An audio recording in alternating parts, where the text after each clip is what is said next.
देश गौरवान्वित है। नीरज, तुमने उस जगह भाला फेंका जहां तक आज तक कोई हिंदुस्तानी नहीं फेंक पाया। वो कहते ना कि तुम राणा के वंशज हो, फेंक जहां तक भाला जाए।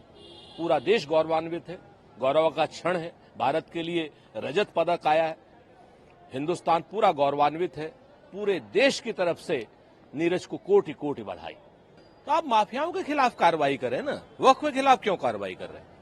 माफियाओं के खिलाफ कार्रवाई करने के लिए, भूमाफियाओं के खिलाफ कार्रवाई करने के लिए पहले से संविधान में तमाम तरीके के प्रावधान हैं। उसमें वक्फ का क्या मतलब? अगर कोई भी वक्फ की जमीन के अलावा कोई और जमीन भी हो तो क्या भूमाफियाओं को आप चिन्हित नहीं करते अगर वो गलत कर रहे हैं तो? अगर वक्फ की कोई जमीन भूमाफिया ले रहा है तो उसके खिलाफ आप कार्रवाई कीजिए। आप डीएम को वक्फ का मालिक क्यों बना रहे हैं? आप जिलाधिकारी को वक्फ का मालिक बना क्यों रहे हैं? और जब वक्फ की सारी संपत्ति सिर्फ और सिर्फ एक धर्म के यानी मुस्लिम्स के द्वारा दी जाती है, अल्लाह के नाम पे वक्फ की जाती है, उसमें गैर मुस्लिम सदस्य का क्या मतलब है? कहीं कल किसी देवस्थान में गैर हिंदू की अगर बात आएगी कि साहब उसको ट्रस्ट में रखा जाए तो क्या ये उचित होगा? धर्मों के अंदर, चाहे वो हिंदू धर्म हो, मुस्लिम धर्म हो, छेड़छाड़ कतई उचित नहीं है। अटल जी कह करके गए थे कि चिंगारी का खेल बुरा होता है।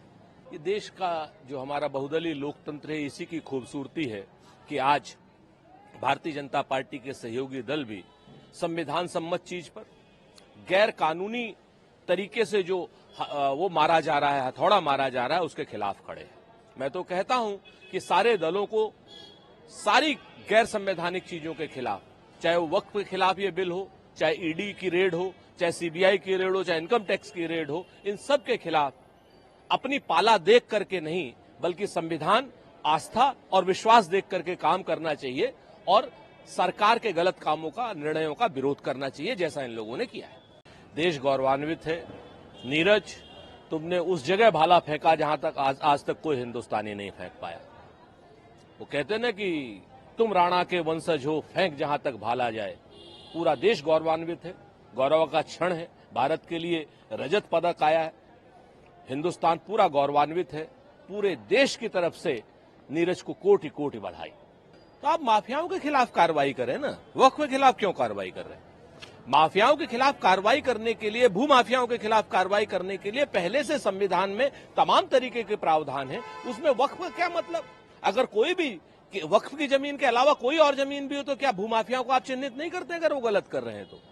अगर वक्फ की कोई जमीन भूमाफिया ले रहा है तो उसके खिलाफ आप कार्रवाई कीजिए। आप डीएम को वक्फ का मालिक क्यों बना रहे हैं?